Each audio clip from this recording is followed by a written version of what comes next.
Ce week-end, on a assisté à un Grand Prix de Monaco marqué par une nouvelle règle en Formule 1. Aujourd'hui, on est dans les bureaux de l'Automobile Club de Monaco qui nous a accueillis pendant tout le week-end. Aujourd'hui, on va revenir sur ce week-end assez particulier, justement avec ce changement de réglementation au niveau des pit stops qui a quand même bien bouleversé le Grand Prix. Entre le résultat si surprenant des Ferrari, la victoire de Lando Norris ou alors le désastre de Mercedes, aujourd'hui, on va débriefer ce Grand Prix de Monaco. Comme d'habitude, n'hésitez pas à vous abonner et à nous dire ce que vous avez pensé de ce Grand Prix dans les commentaires. Et sans plus tarder, passons tout de suite au récap du Grand Prix de Monaco 2025.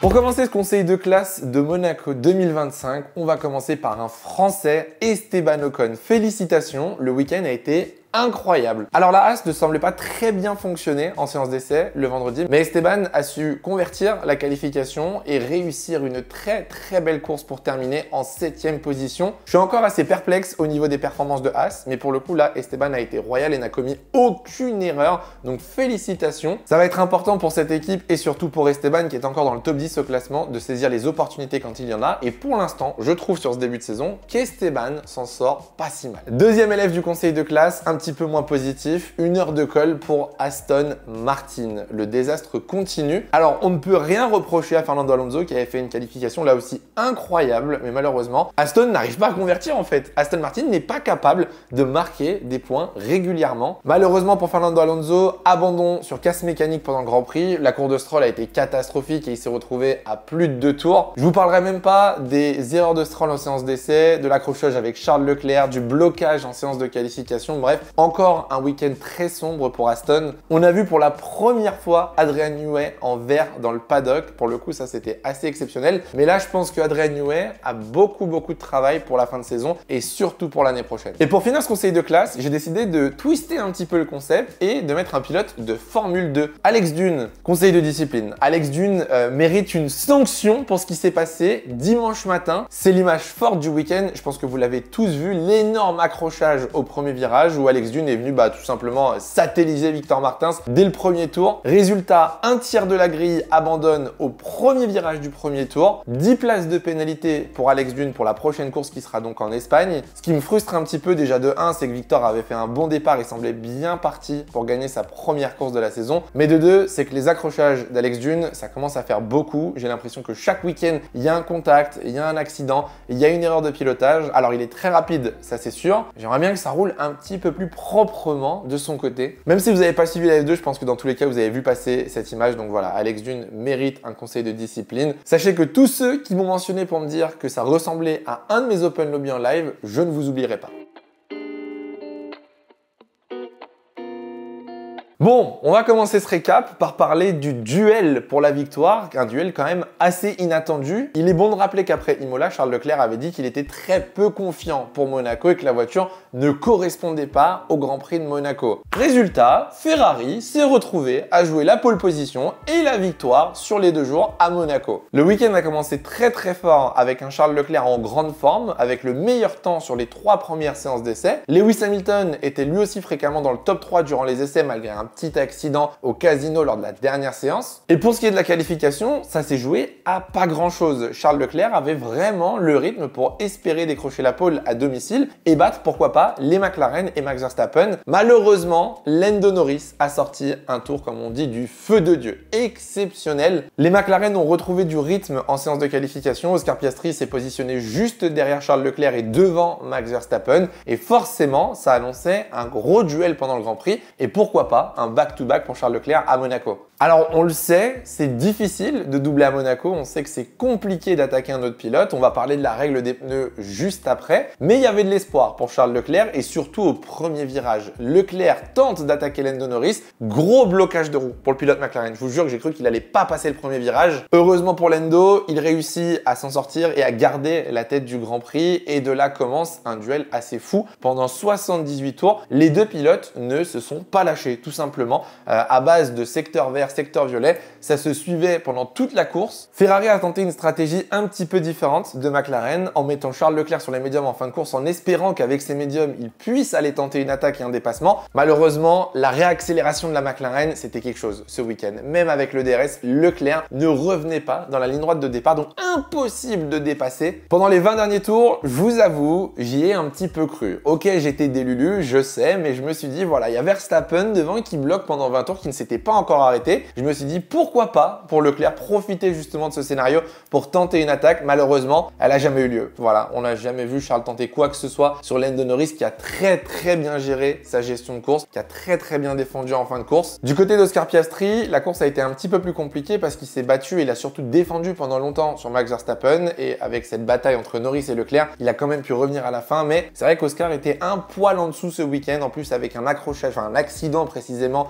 pendant les séances d'essai. Résultat, au classement pilote, Oscar Piastri est toujours en tête du championnat, mais avec seulement 3 points d'avance sur Lando Norris. Max Verstappen se retrouve déjà à une victoire, il va falloir se réveiller du côté de Red Bull, et George Russell et Charles Leclerc, qui complètent le top 5, commencent un petit peu à être décrochés. Je vous avoue que moi, pendant ce week-end, j'ai eu un petit peu l'impression de vivre ce qu'on nous avait vendu au début de saison, cette fameuse bataille McLaren-Ferrari. J'ai eu la sensation un petit peu de la retrouver. Malheureusement, on va pas se mentir, pas sûr qu'on la retrouve sur les prochains Grands Prix, et je pense que Monaco était vraiment une exception.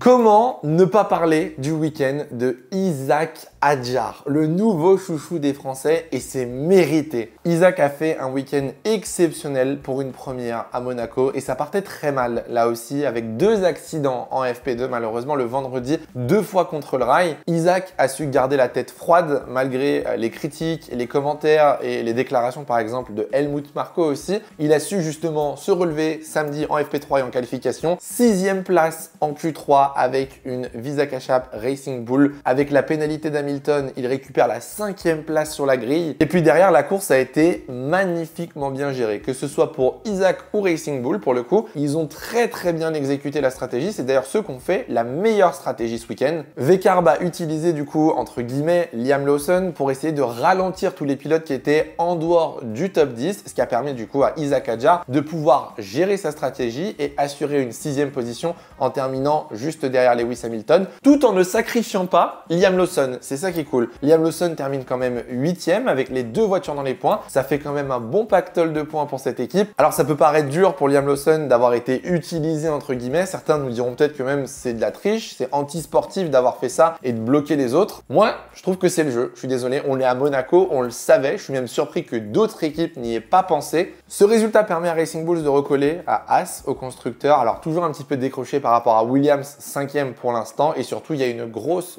bataille au niveau du top 3 avec Mercedes, Red Bull et Ferrari. Je pense que là clairement McLaren est sur une autre planète et que les grosses batailles vont se jouer entre la 2e, 3e et 4e place et entre la 5, 6 et 7e place. Franchement, je suis très heureux pour Isack Hadjar qui avait été très dur envers lui-même après sa séance en FP2 le vendredi. Je pense que là il fait un début de saison très bon et il arrive franchement à montrer son potentiel. J'espère juste une seule chose, que le talent ne va pas trop vite se voir et qu'on va pas trop rapidement le placer chez Red Bull. Quand on voit ce qui se passe avec Tsunoda, je pense qu'actuellement Hadjar est super bien placé chez Racing Bulls et j'ai hâte de voir sa progression cette année.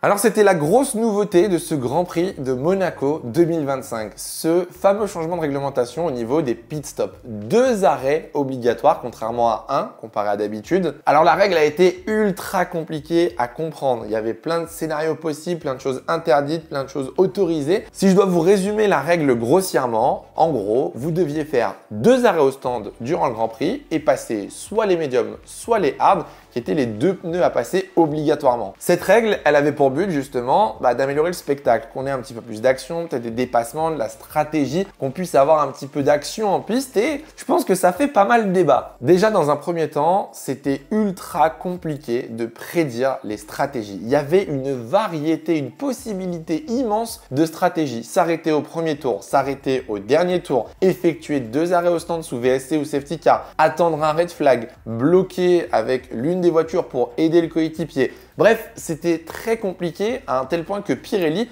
n'a même pas suggéré de stratégie. Pirelli a dit tout peut se passer et c'est exactement ce qui est arrivé. Si vous voulez mon avis sur cette règle et sur cette nouveauté, je pense que l'idée est bonne. Je pense qu'avoir 2 arrêts au stand peut rajouter de l'action en piste et de la stratégie. Je pense juste que le circuit de Monaco n'est pas adapté à cette règle. C'était une fausse bonne idée. Malheureusement à Monaco, on ne voit pas l'effet de l'undercut, on ne voit pas l'effet de l'overcut, on ne voit pas justement la différence de dégradation et les pilotes très souvent roulent beaucoup moins vite que ce qu'ils sont capables de faire. Donc au final, on n'a pas senti réellement ce changement de règle. Par exemple, les différents problèmes qu'on a eu pendant le Grand Prix, c'est Liam Lawson. Liam Lawson qui a retardé une bonne partie du midfield pour permettre à Hadjar d'effectuer ses tours, ses relais et s'assurer de la 6e position. C'est très bien joué d'un point de vue V-carb, mais du coup, tous ceux qui étaient dans le midfield, personne n'a réagi, personne n'a tenté une stratégie différente. De l'autre côté, on a Mercedes et Williams, par exemple, qui ont attendu une éternité pour rentrer au stand, qui n'ont même pas saisi l'opportunité d'une virtual safety car pour s'arrêter. On se retrouve à voir Antonelli et George Russell s'arrêter dans les 10 derniers tours à 2 reprises. Et pour moi, surtout, le plus gros problème, c'est que les leaders ont mis 2, voire même 3 tours à certains pilotes à Monaco. Vous vous rendez compte? 2 ou 3 tours à Monaco, c'est gigantesque. Max Verstappen, par exemple, à la fin de la course, lui n'avait pas encore effectué son dernier pit stop. Il a attendu l'avant-dernier tour pour rentrer au stand. Et même avec ça, on savait que Max Verstappen ressortirait 4e tellement les écarts étaient immenses. Donc, j'ai pas été convaincu, pour être honnête, par cette règle à Monaco. Certains diront que ça a rajouté du mystère, du suspense, de la confusion, que ça a permis un petit peu de suivre les stratégies et de rendre le Grand Prix un peu plus intéressant. Je suis d'accord que c'était bien mieux que d'avoir un seul et simple arrêt au stand, mais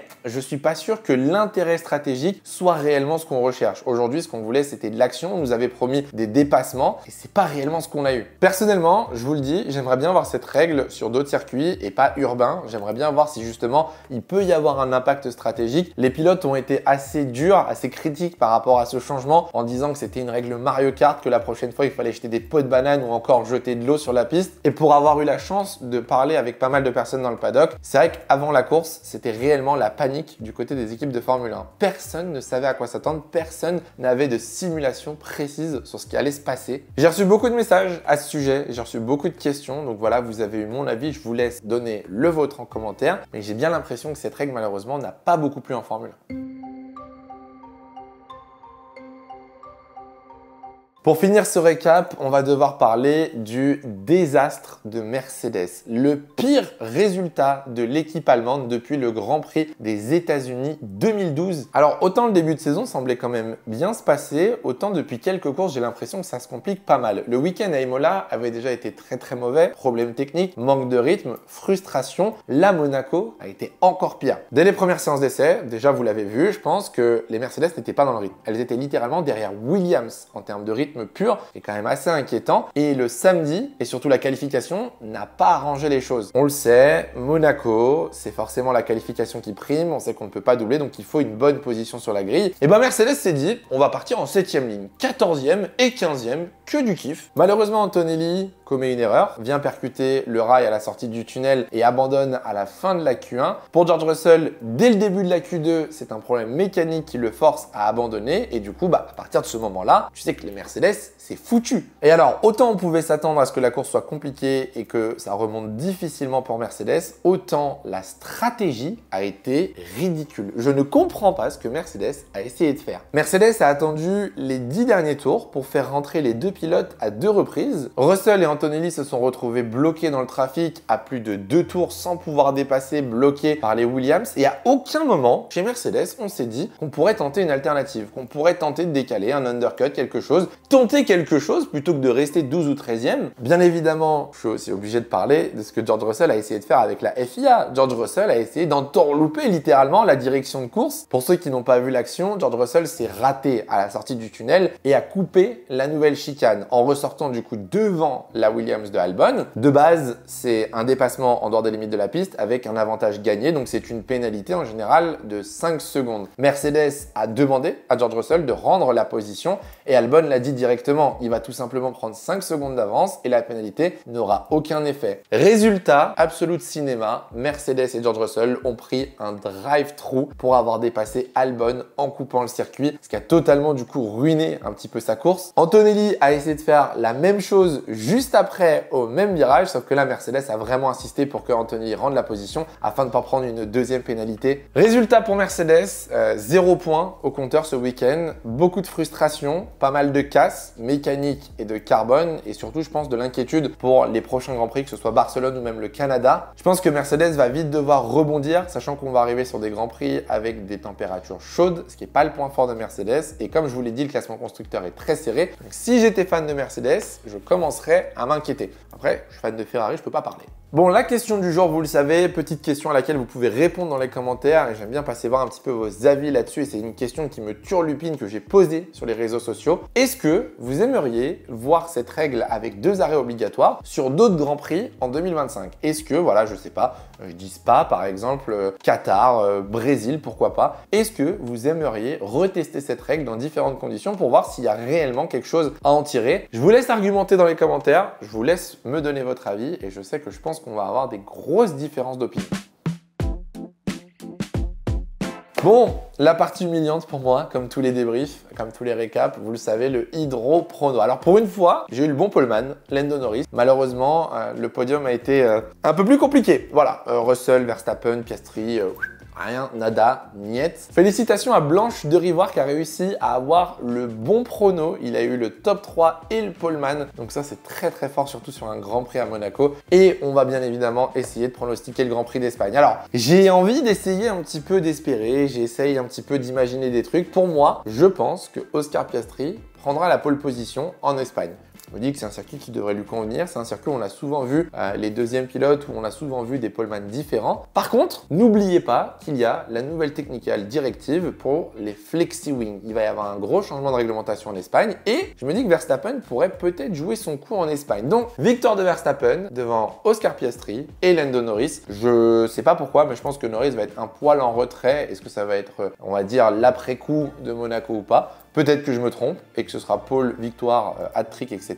Mais voilà, vous avez mon prono. Je vous laisse le faire dans les commentaires avec le hashtag HydroProno, bien évidemment. Et on verra ce que ça donne lundi prochain. Bon, j'espère que ce récap vous aura plu. Le Grand Prix de Monaco est toujours assez particulier et on sait que c'est un Grand Prix où il n'y a pas énormément d'action, mais il y a toujours 2-3 enseignements à en tirer. Merci à l'Automobile Club de nous avoir accueillis pour tourner le débrief avec ce petit décor magnifique. Merci de nous avoir accueillis tout le week-end aussi. J'ai eu la chance de vivre une expérience incroyable que je vous raconterai ça très rapidement sur Twitch. Nous, on se retrouve très bientôt pour une prochaine vidéo. En attendant, faites attention à vous et portez-vous bien. C'est le plus important. Ciao, ciao.